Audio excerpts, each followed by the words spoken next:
Imagine a bustling space hospital, filled with droids, doctors, and endless alarms. Then picture the entire station freezing as a thin, weary dragon walks through the main airlock, clutching an old blanket in its jaws. And inside that blanket lies a secret so shocking it could change everything. If you're new to the channel, then please subscribe to the channel and like the video, and tell us in the comments where you're watching from. Now, let's jump into the story. Aurora Ring never slept. The galactic medical station hummed with soft alarms, steady beeps, and the hush of wheels on smooth floors. Voices overlapped in the corridors, calm but urgent. Droids slid by with trays of tools, and physicians from many worlds moved with practiced speed. This was the sound of care, the sound of lives being held together. It felt safe, and it felt busy. Then something unexpected stepped through the main airlock and changed the rhythm of the night. A small Parolian dragon crossed the threshold, thin and travel-worn. Its scales were a rough map of bronze and ash, as if a fire had cooled across its back. Between careful teeth, it held an old thermal blanket, edges frayed and stained by time. Its amber eyes searched the bright hallway as if they knew exactly where to look. This was not a creature causing trouble. This was a creature on a mission. Brack Tovin, the security officer on duty, saw the intruder first. He was a Calorian, with blue-tinged skin and 4 steady hands. He respected rules, and he respected safety. Non-registered fauna were never allowed inside medical areas. Contamination risks were too high. He set his lower hands on the batons at his belt and walked forward with firm steps. This was routine. He would guide the animal back to the dock, file a note, return to patrol. Simple. Out you go, traveler, Brack said in a level voice, using slow gestures to show the way. No entry beyond this line. The dragon did not move. It stood very still, blanket clamped in its jaws, eyes fixed on Brack with a look that was not fear and not defiance. It was something else, something like a plea. A few visitors paused. A cleaning droid drew a dotted safety line on the floor. The station continued to hum, but a bubble of silence formed around the scene. Nelia Vore, a junior nurse finishing her shift, heard the quiet settle and glanced up from her holoslab. She was known for gentle hands and clear decisions. When she saw the dragon, thin and tired yet unafraid, she felt a pull in her chest. Parolian dragons were rare this far from the Cygnus Arm. Rarer still inside a space hospital. But the blanket mattered. The way it was held mattered. "Let me try," Nelia said, stepping close to Brack, keeping her hands open and empty. He hesitated, then nodded. Sometimes the right move was the one that felt human. She crouched, a safe distance from the dragon. The thermal fabric hung like a secret. She could see broken stitching along one edge, the kind made by someone who had to mend something fast. "Hey there," she whispered, voice soft for a voiceover, clear for a listener. "You came a long way, didn't you? Show me what you brought." The dragon's throat made a dry, careful churr. Then, with slow respect, it placed the blanket at Nelia's feet. A thin shard of cold touched the air around her. Nelia reached out, fingertips shaking. She turned the first fold, then the second. Each layer felt colder, as if she were opening a door into winter. The concourse faded to a hush. Brack leaned forward, A medic droid stopped, lenses tightening into focus. Under the last fold, she saw a small face, pale, still, lashes like faint shadows. A human infant. The chest moved in a tiny flutter. Breath existed, but only just. The words caught in Nelia's throat, then came out strong. "I need a doctor now." Alarms chimed along the ceiling strip. Not loud, just decisive. A team answered from 2 hallways at once. Dr. Halden Murr, one of the few human physicians on Aurora Ring, arrived with a calm that carried weight. He knelt beside the bundle, eyes reading the child as if it were a living chart. "Hypothermia and dehydration," he said. "Thermal cradle, warm mist, neonatal route 1. Nurses moved in a swift circle. The baby was lifted into a heated cradle with a soft hood. Droids sealed the system. Numbers appeared on a transparent panel. Thin lines, searching for safe ranges. The team rolled toward the neonatal unit. Footsteps quick, voices low. They did not rush care, they guided it. Brax, it sat and watched the door, as if it understood that help had finally reached the right hands. Nelia offered her palm. The dragon breathed on her fingers, a warm gust carrying the scent of distant ash and long travel. Dr. Murr returned moments later, voice steady for anyone listening at home or on a commute. "Critical, but possible," he said. "The next hour matters." Brack nodded, the stiffness gone from his shoulders. "I will hold the crowd," he said, "and I will file no charge." At the edge of the hall, people began to move again. The hospital soundtrack rose to its normal level. Routines resumed, but the story settled into the air. A small dragon had walked through the main airlock with a bundle of life. A nurse had listened. A doctor had acted. This was an inspiring story and a real-life story inside a space hospital, plain and powerful. Nelia sat on a bench near the neonatal door. The dragon sat beside her. It curled its tail around its feet and lowered its head like a guard who had earned a rest. She watched the indicator light over the unit swing from red to amber, then hold. Her heart kept pace with the small, unseen breaths on the other side. In a calm voice suited for voiceover storytelling, the moment could be told like this. In a place built for healing, help arrived in a form no one expected. A Perolian dragon, thin and travel-scarred, carried a quiet miracle across the stars. A security officer remembered that rules can bend toward mercy. A nurse chose to open a blanket instead of a complaint. A doctor met the crisis with skill. Together, they turned fear into action. For search and discovery, the scene carried natural keywords without feeling forced.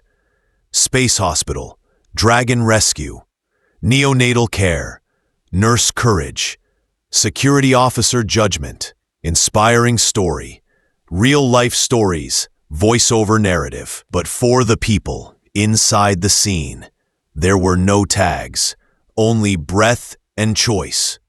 Nelia rested her hand on the dragon's back. "Stay with me," she said. "We will wait." The dragon closed its eyes and listened, as if it could feel the faint rhythm through the wall. The hour stretched. The beats behind the door stayed steady. In that patient stillness, Aurora Ring felt like what it claimed to be.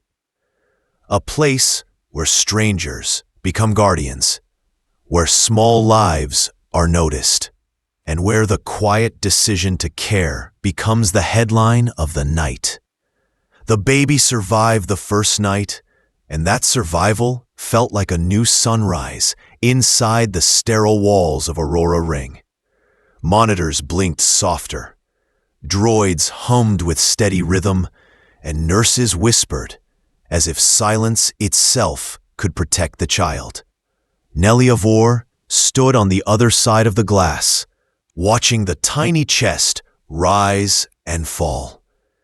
Each breath was fragile, each movement a quiet fight to remain. She pressed her palm against the pain, not to touch, but to promise she would stay near. The dragon remained too. The small Parolian curled beside the neonatal door, scales dim but eyes watchful. It did not sleep for long stretches. Instead, it rested in fragments, lifting its head whenever a cart rolled past or a droid whirred by. When Nelia arrived with a shallow bowl of warmed water and a few strips of nutrient gel, the dragon lifted its head. It accepted care calmly, as if it understood that survival required partnership. Nelia whispered a name, simple and gentle, as she set the dish down. "Cinder," she said softly, and the dragon's amber eyes widened as though the sound meant something deeper. The story of the dragon spread quickly across the medical station. Technicians in the lift spoke about the miracle. Families in waiting rooms repeated the details with wonder. Some said luck had brought the child. Others whispered it was fate. Brack Tovin, the security officer who had first confronted the dragon, took it on himself to keep the curious at a distance. His 4 hands were firm, but his actions were quiet acts of gratitude. When Nelia noticed him slipping small heat biscuits toward Cinder, he shrugged and said, "Regulations don't cover thanks." Dr. Halden Mir studied the baby with calm determination. He charted every small improvement, writing progress like lines of a constellation across a clear night. The team began calling the infant Kier.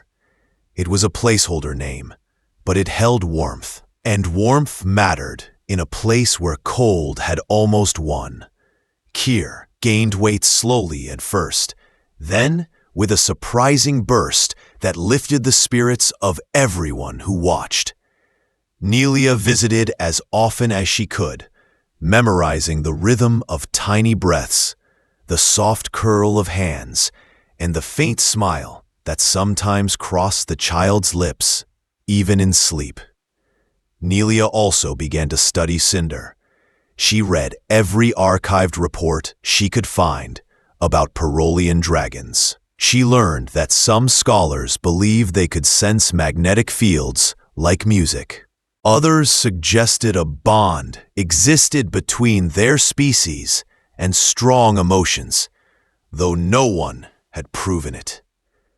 Nelia wondered if Cinder had followed not just a beacon sewn into a blanket, but also a feeling, the signal of need that no other species could hear. At the same time, Nelia began to explore adoption laws. The rules were thick, layered, and often tangled. Adopting a child of another species was rare and required endless forms, interviews, and proofs. She filled out a first application anyway, not daring to call it hope. Instead, she called it paperwork, because that word felt safer in case the dream never took shape. Life on Aurora Ring shifted into a rhythm that carried all 3 of them. Nelia cared for patients and studied records. Cinder waited near the neonatal doors and followed her during breaks. Kier grew stronger, the once faint breathing now turning into steady, calm rhythm. Sora Kell A retired healer who lived near Nelia stitched the dragon's old blanket with steady hands. Things that carry life should be kept, Sora said. They remind us what we are saving. On her day off, Nelia walked with Cinder through the station's garden. Sunlight lamps painted the dragon's scales in bronze and gold. Children pointed in awe, and parents smiled. One boy placed a painted stone at Cinder's feet. The dragon picked it up carefully and set it in front of Nelia, as if offering a treasure in return. When Nelia returned to the neonatal unit that evening, Kier was awake. Dark eyes followed the shimmer of light across the glass. Nelia touched the pane with 2 fingers, and Cinder stirred from his rest, sensing where her attention had landed. Dr. Murr stepped beside her and nodded. "He is stronger," the doctor said. "No records match his origin. No genetic edits. Someone brought him into this world the old way. And then the world became too hard, too quickly." Nelia asked, "May I hold him when it is safe?" "Yes," Dr. Murr answered. "And when you do, he will know." 2 weeks later, Nelia finally held Kier. He weighed more than she expected, yet felt light in her arms. His eyes studied her face with calm seriousness, as if searching for answers. Then he made a sound that was not a cry, but a soft exhale, almost like discovering joy. Nelia's breath shook, and tears blurred her vision. Cinder pressed close to her side, scales warm against her leg, as if joining the moment. Brack passed by then, pretending to inspect a sensor on the wall. "Good day, little star," he muttered toward the baby, though his voice carried more than routine. Nelia smiled, and the air in the unit lightened. But questions remained. Where had Kier come from? Who had wrapped him in a blanket and left him adrift between places? Why had Cinder known exactly where to go? Nelia tucked these questions away, telling herself the answers could wait. Yet, answers do not always wait. One quiet evening, as the station shifted into its artificial night cycle, Cinder stirred restlessly. The dragon lifted its head from Nelia's rug, eyes glowing faintly. A low whine left its throat. It paced the floor, scales pulsing with a dim rhythm. "What is it?" Nelia asked, rising from her seat. Cinder turned toward the door, then back at her, urgency clear in its gaze. Sora Kell, sensing movement in the hallway, knocked at the door. "Something calls," Sora said softly. "Listen to it." Nelia heard nothing beyond the hum of vents and the steady pulse of machines. But she trusted Cinder. She asked Sora to sit with Kier, then followed the dragon into the dim corridors. Their steps echoed in silence, led her past cargo lifts, past quiet lounges, down a narrow stair where the air grew colder. The dragon stopped at Docking Bay 17. A battered freighter sat in the shadows, its hull patched with dull plates. Its registry tag blinked weak, like a tired star. Cinder growled low, not in anger, but in recognition. Nelia's chest tightened. She knew then that the fragile breaths and the growing bond had been leading to something more. The answers were close, and the dragon had once again found the trail. Docking Bay 17 sat in the quieter edge of Aurora Ring. The lights there were dimmer, the air colder, and the echo of footsteps stretched long across the steel floors. Nelia Vor followed Singer through the heavy doors, her heart pounding. The dragon moved with steady purpose, its amber eyes fixed on a small freighter resting on its landing struts. The ship was old and battered, its hull patched with uneven plates, and its registry tag blinked like a tired heartbeat. Inside the bay, two men stood near the ramp of the vessel. They were deep in an argument, voices sharp but low, words cutting the air like metal scraping stone. When Nelia lifted her badge with calm authority, though her pulse raced. "Medical inspection," she said, her voice steady enough for voiceover storytelling. Irregular life signs were flagged during docking. "I need access to your vessel." The taller man bore a scar that stretched across his cheek, old and rough from what looked like plasma burns. The shorter man shifted nervously, rubbing his thumb across his knuckles, a habit that revealed unease. They exchanged a glance, and then both looked at the dragon by her side. "You bring a pet to inspections now?" the taller man asked, with a smirk that didn't reach his eyes. Nelia answered firmly, "Not a pet, a rescue partner." Cinder stepped forward, scales glowing faintly in the dim bay light. It sniffed the air, then padded up the ramp. Its low growl vibrated through the metal floor, not threatening, but certain. Nelia followed, determined to uncover the truth. The ship's interior smelled of machine oil and stale air. Crates lined the walls, some stamped with mining outpost seals.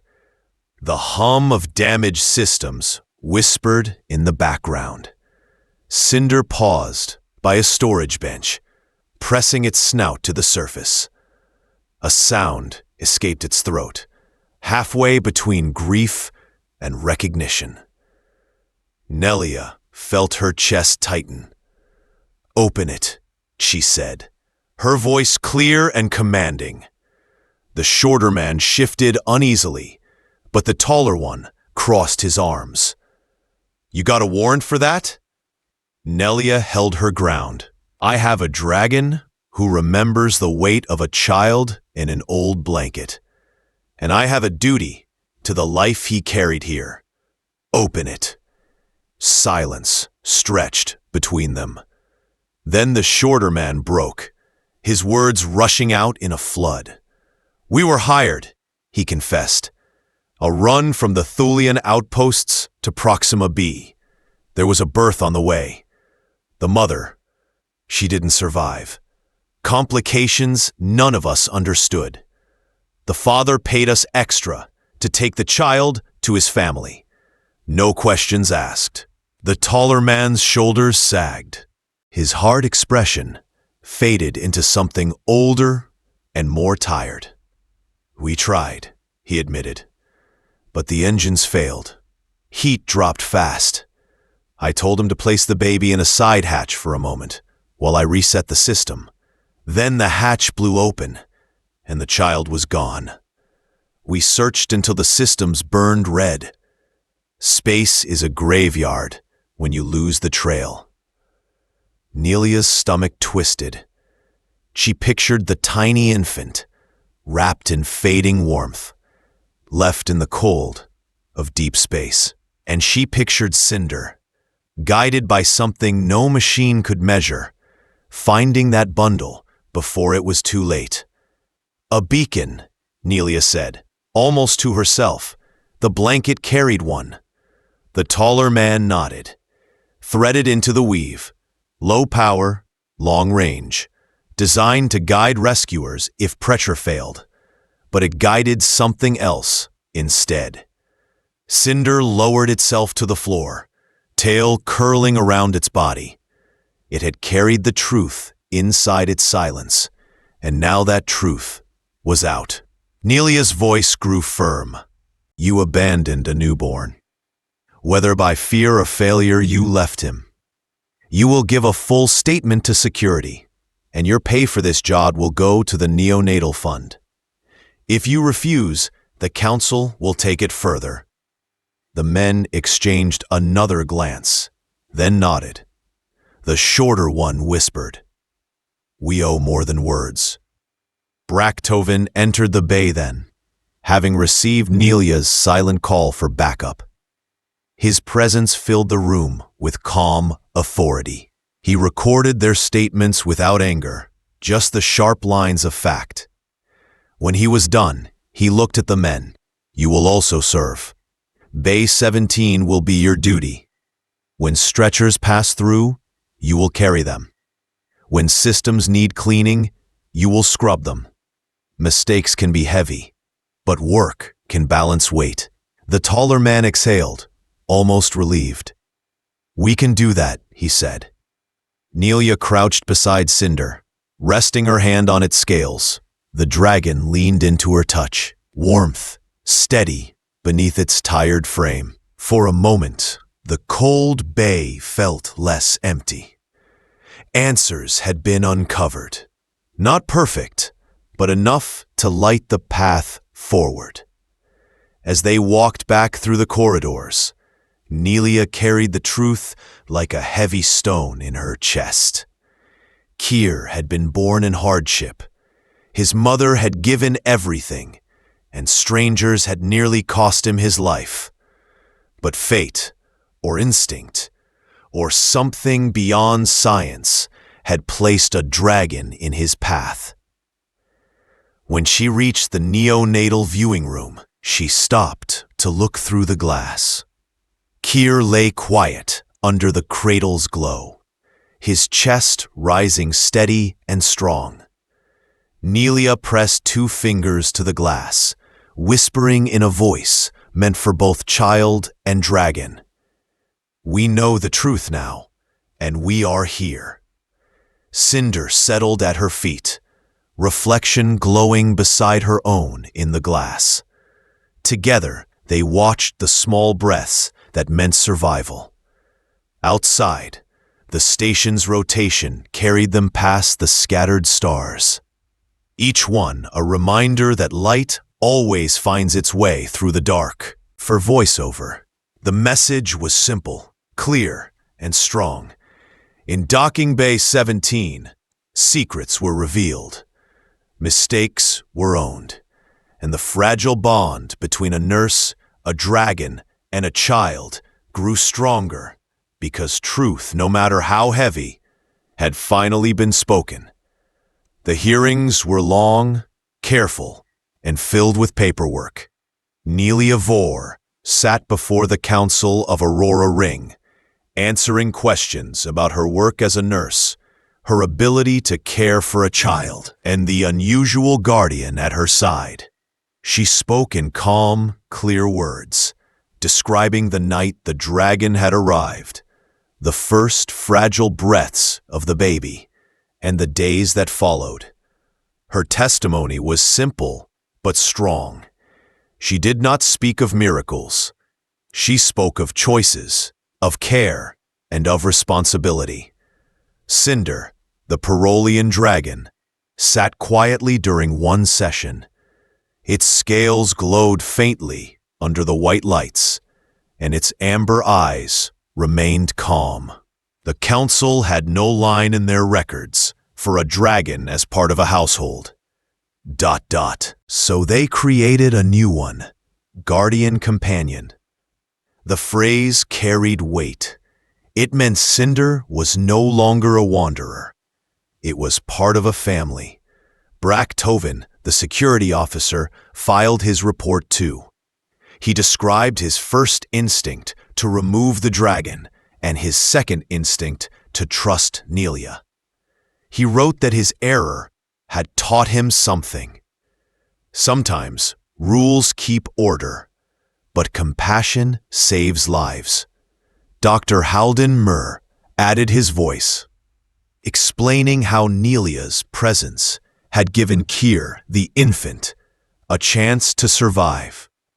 Sora Kell, the retired healer, wrote that families are not made by law alone, but by the willingness to protect one another. The council's final decision arrived on what felt like an ordinary day. Nelia was cleaning instruments when her communicator chimed. The message was short but powerful. Approval granted. Custody awarded. Kier was now her son. She froze, letting the words sink in. Then she walked to the viewing pane of the neonatal unit. Dr. Murr met her there, eyes warm with understanding. "Go to him," he said gently. "Your son is waiting." Nelia stepped inside. She lifted Kier from the cradle, holding him close against her chest. His eyes opened slowly, as if recognizing something he already knew. She kissed his forehead, light as a promise. Cinder pressed against her leg, rumbling with a sound that was both steady and proud. That evening, Nelia carried Kier into her small quarters for the first time. The window looked out across the stars, and the room glowed with the soft hum of the station. Sora Kell had prepared a crib lined with smooth fabric. Brack stopped by with a simple mobile he had crafted from safety tags, and Dr. Murr sent a bundle of soft cloths edged in blue. Neighbors brought soup, bread, and quiet congratulations. Cinder circled the crib, then lay beside it, head resting on folded claws. Kier did not cry. Instead, the baby stared at the dragon, wide-eyed and calm. It, as if he recognized the companion who had carried him from the edge of death. Nelia knelt beside them and whispered, "Now we are a family, you, me, and Cinder." News of the adoption spread across Aurora Ring, and the story became part of the station's memory. The council announced the creation of the Kier Light Fund, supported by donations and fines from the transport crew who had abandoned him. The fund provided emergency supplies for infants, better blankets, and stronger beacons for ships traveling the outer lanes. A plaque near the neonatal unit read, "For every fragile breath, let there be light." Dane Rusk and Mott Rill, the transporters, returned to Base 17 each week. They scrubbed decks, moved supplies, and volunteered to push stretchers when emergencies arrived. They did not argue or complain. They worked, not as punishment, but as repayment. Mistakes had nearly cost a life. Now service was their way of setting balance. Life began to settle into a rhythm. Nelia balanced shifts at the hospital with long evenings caring for Kier. Cinder became a constant presence, gentle but alert. Brack visited often, his humor softer now, his antenna less tense. Sora Kell taught Kier songs in Vesperan tones, which made the dragon hum along as if it understood the melody. Dr. Murr checked on them all, calling the little group proof that families can be written in new ways. One quiet night, Nelia stood at the window, holding Kier. The stars outside glowed against the dark. Cinder leaned against her shin, warm and steady. "Our story began when a dragon carried hope through a door," she whispered, "and it will go on as long as we choose to protect each other." Kier yawned, his tiny hand curling into her sleeve. Nelia smiled and rocked him gently, her voice steady, as if meant for anyone listening. "If someone needs help, we will answer, because help should travel farther than fear." The mobile spun above the crib, scattering tiny halos of light across the walls. Cinder stretched out on the floor, watching both mother and child with eyes that burned softly, like embers refusing to fade. Outside, Aurora Ring rotated slowly, carrying its families through the endless night. Visitors walking the corridors began to pause at a new marker painted on the wall. Ember Walk. It marked the path where the dragon had first carried its bundle of life. Many stopped to look, not in sadness, but in quiet respect. They told the story to newcomers. They reminded each other that compassion is a strength, and that family can be built in ways no law could predict. For voiceover storytelling, the message was clear and inspiring. This was a real-life story shaped in space, where a dragon, a nurse, and a child became something greater than circumstance. It was about fragile breaths that grew stronger, bonds that turned strangers into guardians, and choices that carried light across the dark. And so, the family of three watched the stars together, their lives forever written in starlight.